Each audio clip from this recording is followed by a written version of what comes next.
people here know who he is. I just want to read a real quick little saying that a member of the audience told me about. This is from Solzhenitsyn, and this is one of the reasons I think we're all here, and we kind of have to remind ourselves why we're doing this. He says, and how we burned in the cabins later thinking, what would things have been like if every security operative, when he went out at night to make an arrest, had been uncertain whether he would return alive and had to say goodbye to his family? Or if during periods of mass arrests, as for example in Leningrad, when they arrested a quarter of the entire city, people had not simply sat there in their lairs, paling with terror at every bang on the downstairs door and every step on the staircase, but had understood that they had nothing left to lose and had boldly set up in the downstairs hall an ambush of half a dozen people with axes, hammers, pokers, whatever else was on hand. After all, you knew ahead of time that those blue caps were out at night for no good purpose. But we didn't love freedom enough. That's what makes this country great. It's not diversity, it's freedom. Bill Cooper.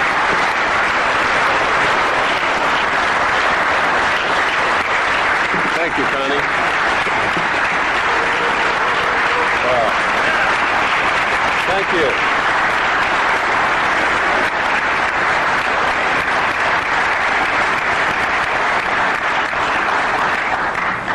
Well, you sure know how to make me feel very humble. Thank you so much.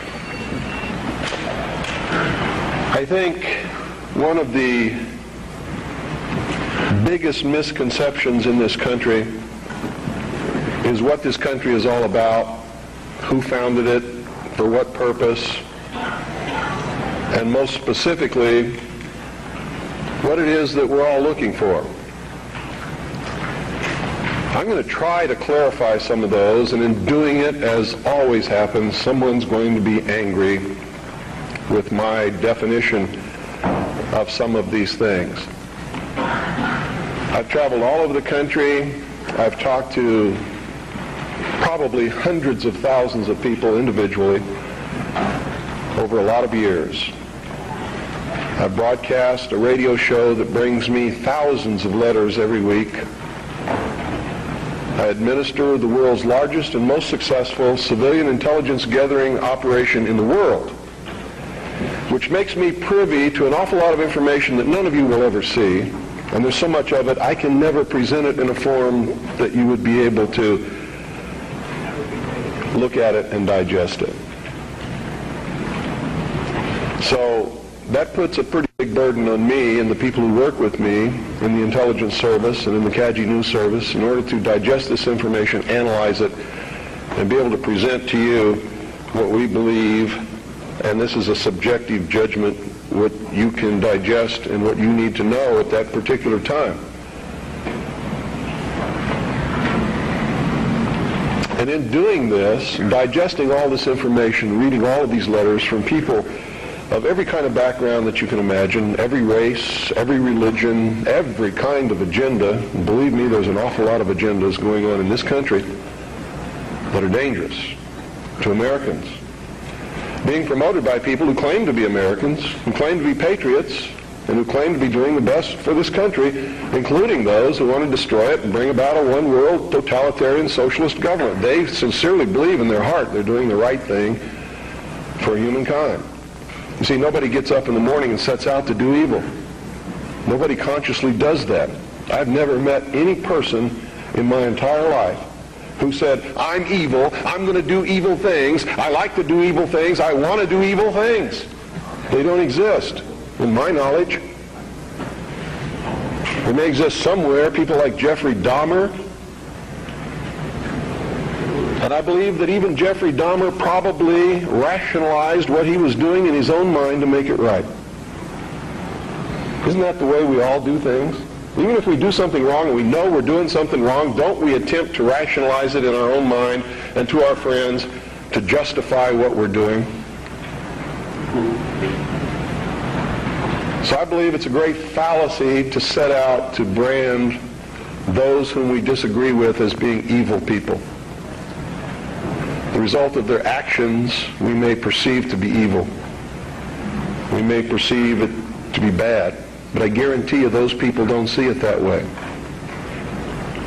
And when we present ourselves to them in that light, we're good and they're evil, Do you think we have a chance of getting them to listen to us? Not on your life. It's not going to happen. So I think we have to change the way we talk. We have to talk to them in a different manner.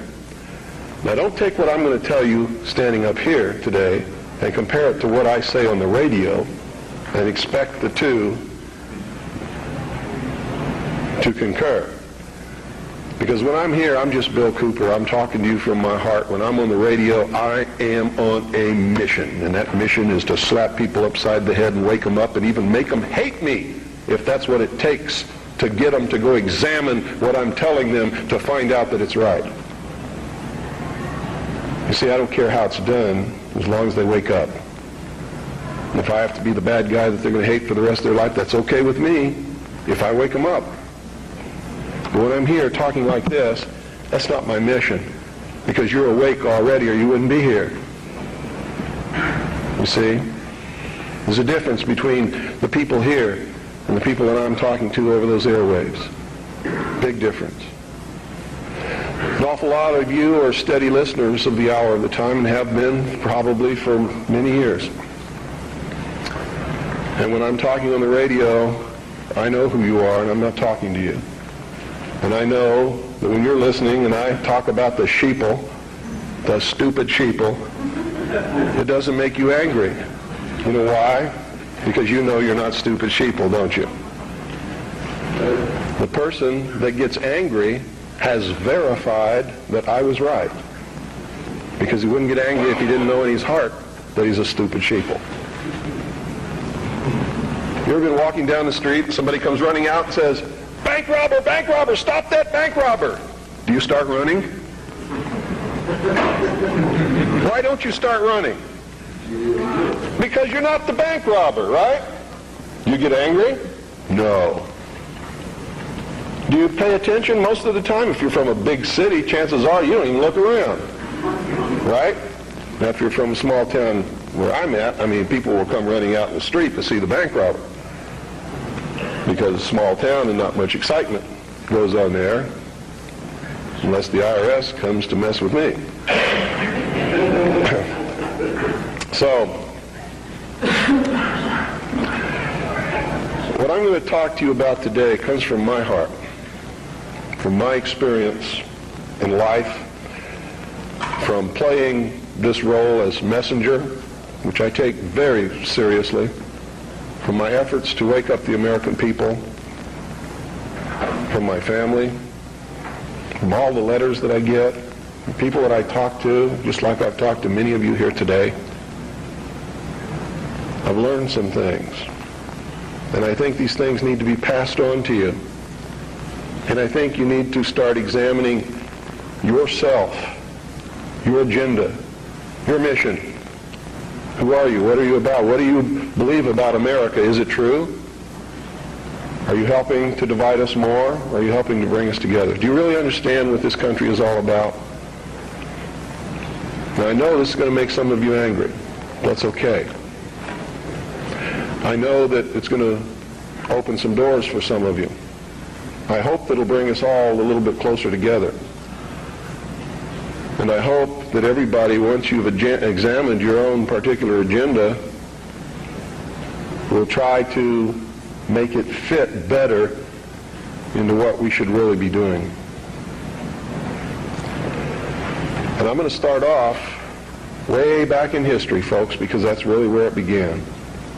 The human race is young in the whole scope of the life of the earth. We're just a young species, really.